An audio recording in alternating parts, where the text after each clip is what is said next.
हे प्रभु, किसी भी तरह से बस मेरे एग्जाम हॉल में मेरे हाथ में किताब दे देना, ताकि क्वेश्चन पेपर इधर हो और मेरे हाथ में किताब हो और मैं उसमें से देख के लिख दूं।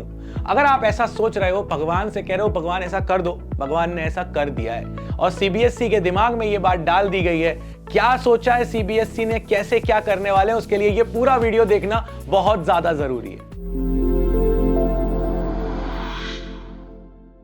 तो दोस्तों, सीबीएसई ने अनाउंस किया है कि अब वो ओपन बुक एग्जाम लेगी, यानी ओबीई। इसके लिए टेस्ट रन स्टार्ट कर रहे हैं वो इसी साल से क्लास 9 से लेके क्लास 12 तक के लिए। यानी कि अब आप एग्जाम हॉल के अंदर ले जा सकते हैं अपनी किताब, अपने नोट्स।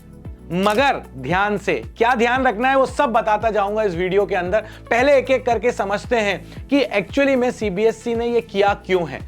सीबीएसई ये चाहता है कि अब आप लोग रोट लर्न करके मत जाओ, दिमाग में रट्टा मार के मत जाओ। रटने वाली जो पावर है उसको खत्म करो। हमें नहीं चाहिए, हमें नहीं रटना है। तो फिर क्या चाहिए सीबीएसई? सीबीएसई चाहता है कि एप्लीकेशंस पर आपका ध्यान हो, एनालिसिस पर आपका ध्यान हो, क्रिएटिव थिंकिंग पर आपका ध्यान हो, आप प्रॉब्लम सॉल्विंग स्किल को अपने अंदर डेवलप करें। इन सारी चीजों को चाहता है सीबीएसई आपके अंदर। इसीलिए अब सीबीएसई ने यह चाहा है कि आप ओपन बुक एग्जाम लिखिए। ओपन बुक एग्जाम में होता क्या है दोस्तों? What is open book exam? OBE होता है कि आप एग्जाम हॉल के अंदर अपने नोट्स और किताब लेकर जा सकते हो। अब जब आप किताब लेकर जाओगे तो उसमें से बढ़िया बेहतरीन लिख दिया, है ना। अपन सबको कोविड टाइम याद है, मैं चुप हूं, ज्यादा कुछ बोल नहीं रहा। हाँ, मगर अब आप अगर बुक लेकर जा सकते हो, मगर आप बुक के जैसा या नोट्स के जैसा एज इट इज लिख नहीं सकते।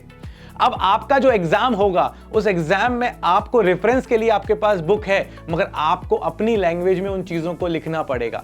एप्लीकेशंस होंगे, आपको कॉन्सेप्ट आता है बट उसका कॉन्सेप्ट पर बेस्ड एक एप्लीकेशन बेस्ड क्वेश्चन आपको दिया जाएगा। कोई प्रॉब्लम दी जाएगी, उस प्रॉब्लम को के लिए आप बुक रेफर करो, कॉन्सेप्ट रेफर करो, फॉर्मूलाज रेफर करो, मगर उसको सॉल्व आपको करना होगा। वो कुछ नया होगा। इसके लिए नया मटेरियल भी डिजाइन किया जा रहा है। इसका पूरा फ्रेमवर्क कौन डिजाइन कर रहा है? इसका पूरा फ्रेमवर्क डिजाइन कर रहा है डीयू, मतलब दिल्ली यूनिवर्सिटी ने 2020 में कोविड के टाइम पर ओबीई करवाए थे। तो अब इस पर अभी उस पर बहुत सारे डिस्कशंस भी चल रहे हैं, बहुत सारे कोर्ट केसेस भी हुए। बट अब सीबीएसई ये चाहता है कि 9 से लेकर 12 तक के लिए हम ये सब कुछ करवाएं। और इन सबको करवाने के लिए उन्होंने डीयू से कहा है कि भैया पूरा फ्रेमवर्क तैयार करो। कुछ सिलेक्टेड स्कूल्स में इसी साल ये एग्जाम होगा और जिनका भी ये एग्जाम होगा वहां के डेटा से फिर ये पता चलेगा कि यस, ये फीजिबल है कि नहीं है, हम इसको करवाएं तो कैसे करवाएं लार्ज स्केल के ऊपर। और ये बहुत अच्छा स्टेप है।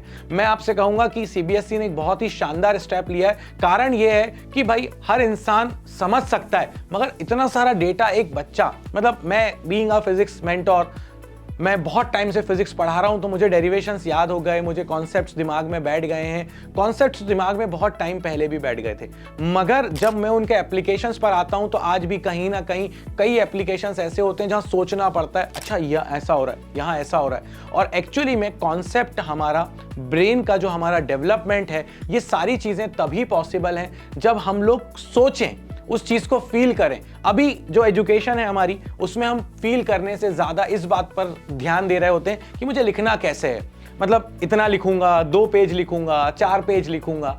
इन सब चीजों पर अभी ध्यान है। अभी ये ध्यान इस बात पर नहीं है कि इसका मैं डेली लाइफ में एप्लीकेशन कहां पर करने वाला हूं, इसको मैं कहां पे यूज करने वाला हूं। इन सब चीजों पर ध्यान नहीं है। तो अब चाहता है ये सीबीएसई कि भैया आ जाओ, अब वो रोट लर्निंग वाला जमाना गया जहां पर रटकर काम करना था। अब रटना नहीं है हमको, अब हमको समझना है, अब हमको एप्लीकेशंस पर ध्यान देना है, अब हमें क्रिटिकल थिंकिंग पर ध्यान देना है। और इससे बहुत सारे चेंजेस आएंगे दोस्तों, आप देखते जाएंगे। समय के साथ साथ लोगों के अंदर बहुत सारे चेंजेस आएंगे, क्योंकि जब थिंकिंग डेवलप होती है ना, जब सोच डेवलप होती है, जब चीजें फील की जाती हैं, तो ड्रास्टिक चेंजेस आते हैं। तो अच्छा स्टेप लिया है सीबीएसई ने।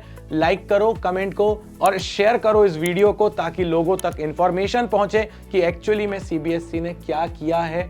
सही इंफॉर्मेशन, सही डायरेक्शन में आगे बढ़ना बहुत ज्यादा जरूरी है। सो बेस्ट ऑफ लक, अच्छा करते रहो। और सीबीएसई को भी हमारी तरफ से बहुत सारी शुभकामनाएं कि ऐसे इनोवेटिव स्टेप्स लेते रहिए, ताकि जो हमारा यूथ है वो आगे बढ़े, वो समझे, और इस देश की जो रेट है ना, ग्रोथ रेट, वो ऐसे एक्सपोनेंशियली आगे बढ़ती चली जाए। मिलते हैं नेक्स्ट वीडियो में। लाइक, शेयर, सब्सक्राइब करना बिल्कुल मत भूलना। जय हो।